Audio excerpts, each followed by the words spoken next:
Fortune estates 22 లక్షలకే 3 BHK simplex villa. వివరాలకు ఈ numbers ని సంప్రదించండి. కలిశారు, అందులో తప్పే ఉంది. సింహం సింగిల్ గా వస్తుంది, మీరందరూ కలిసి వస్తున్నారు అంటున్నారు. 2014లో కూడా సింహం సింగిల్ గానే వచ్చింది. ఏమైంది? కలిసిన వాళ్ళే గెలిచారు కదా. ఈసారి కూడా అదే జరగబోతుంది. కాబట్టి వాళ్ళు ఇచ్చిన పథకాలు గాని చాలా మోడీ గారి నుంచి వచ్చిన పథకాలు అవన్నీ ఈసారి మోడీ గారు మన వైపే ఉన్నారు. మోడీ గారు అంటే 10 సంవత్సరాలు పిఎం గా చేసిన ఒక వ్యక్తి, అలాగే 14 సంవత్సరాలు సీఎం గా చేసిన ఒక చంద్రబాబు నాయుడు గారు.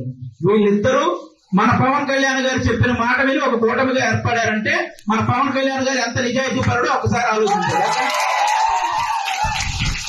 కాబట్టి ఆయన పవన్ కళ్యాణ్ గారు ఆశయాల్ని సిద్ధాంతాలని నమ్మి ఇప్పుడు లోకం మాధవ్ గారు తలుచుకుంటే ఆవిడకున్న డబ్బుకి ఆవిడకున్న పరపతికి ఏ పార్టీలో అయినా జాయిన్ అవ్వచ్చు. ఏ పార్టీలో జాయిన్ అయినా ఆవిడ ఎమ్మెల్యే అయిపోవచ్చు. కానీ ఆవిడ నిజాయితీ గల ఒక వ్యక్తి దగ్గర పనిచేద్దామని ఫిక్స్ అయింది. అందుకే పవన్ కళ్యాణ్ గారి దగ్గర జాయిన్ అయింది. మరి ఆవిడ అంత నిజాయితీని కోరుకున్నప్పుడు ఈ నియోజకవర్గాన్ని ఎంతలా అభివృద్ధి చేస్తుందో మీరు కూడా గమనించాలి విషయం. కాబట్టి మీరందరూ గాజు గ్లాస్ గుర్తు మీద ఓటేసి లోకం మాధవ్ గారిని భారీ మెజారిటీతో గెలిపించాలని మనస్ఫూర్తిగా కోరుకుంటున్నాను. జై పవన్ కళ్యాణ్ గారు. సుమన్ టీవీలో మీ పర్సనల్ అండ్ బిజినెస్ ప్రమోషన్స్ కోసం కింది నెంబర్ కి కాంటాక్ట్ చేయండి.